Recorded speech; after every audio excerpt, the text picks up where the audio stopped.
Assalomu alaykum. Hozir Oqtepa lavashda o'tiruvdi.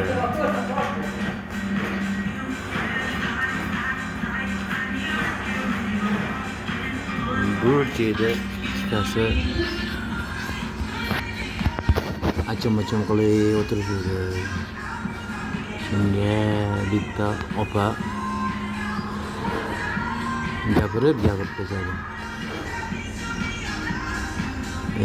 Qoyil qoldim. Ana haliyam bor ekan insofli, diyonatli odamlar.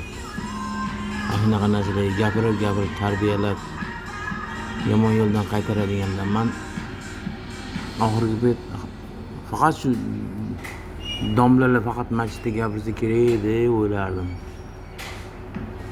Boshqa joyda hech kim yo'q. Gapirishyapti yaxshi. Yomon yo'ldan qaytarib to'g'ri yo'lga solib qo'ydilar. Bir opa. Shunaqalar omon bo'lsin.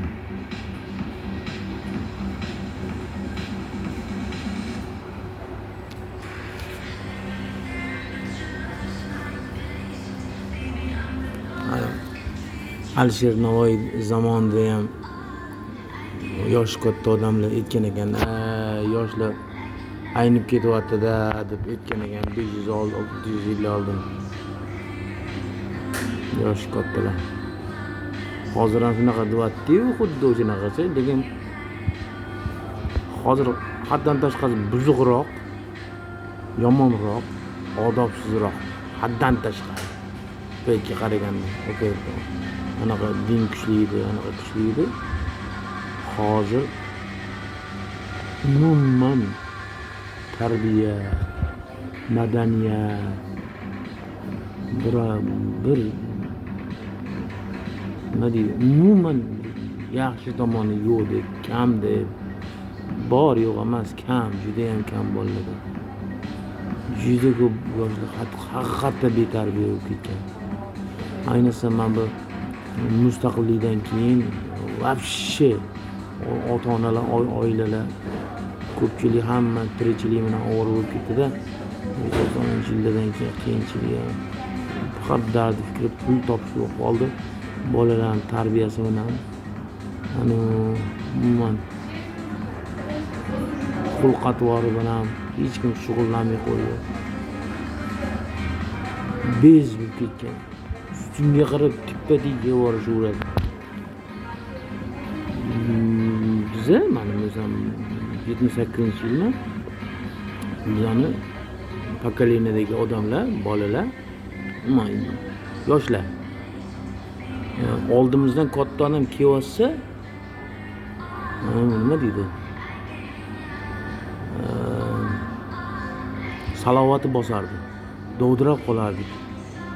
Salom berib bir chekiga o'tib yurmasdan, oldidan o'tmasdan, kesib o'tmasdan bir boshqacha bo'lardi-da. Yoshlar.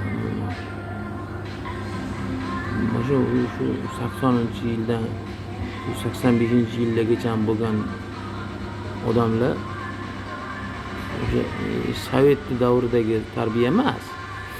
Ham oldingi eski odamlarni, anaqalarni oriyatli, diyonatli, tarbiya beradigan, xulq-atvori, umuman har tomonlama yaxshi yo'lga yetaklaydigan odamlar ko'p edi-da. Choyxonada ham o'tirishardik. Kam anaqalar. Lekin o'sha choyxonada o'tirgan chollar ham bu bolani tortib olib, yomon narsani, noto'g'ri narsani ko'rsa, sekin chaqirib tarbiyalardi, anaqilardi, yaxshi yo'lga boshlardi. Hozirgilar bilmayman, chollar yo'q. Qirilib ketdimi? Choyxona desang, choyxonada ham yo'q, choyxonada o'tiradigan. Hech qaysi ko'rinmaydi. Lekin hoji bobolar ko'p, lekin Bevayda Kaptivada o'tirib olib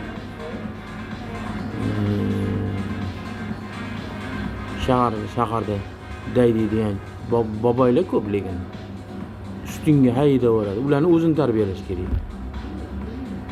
Hoji bobolarni. Na bir piyodani mensiydi, na bir velosipedda, na invalidda, na yosh bolani mensiydi.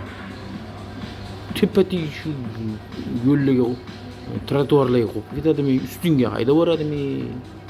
Hozirgi chollarni o'zini tarbiyalash kerak o'zi aslida. O'sha oldingi boboylar boshqacha edi, tarbiyalardi yoshlarni. Luboy edi, ko'chada ko'rsa ham, ana qilsa ham, qattiq niton narsani ko'rsa gapirardi. Mana men opaga o'xshab. Hozir men bitta ham zo'r gapirdilar, men qoyil qoldim. Birinchi marta ko'rishim shuncha yildan beri, ayni общественный jamoat joyida, ayni suygalib o'tirgan yoshlarni tarbiyalagan.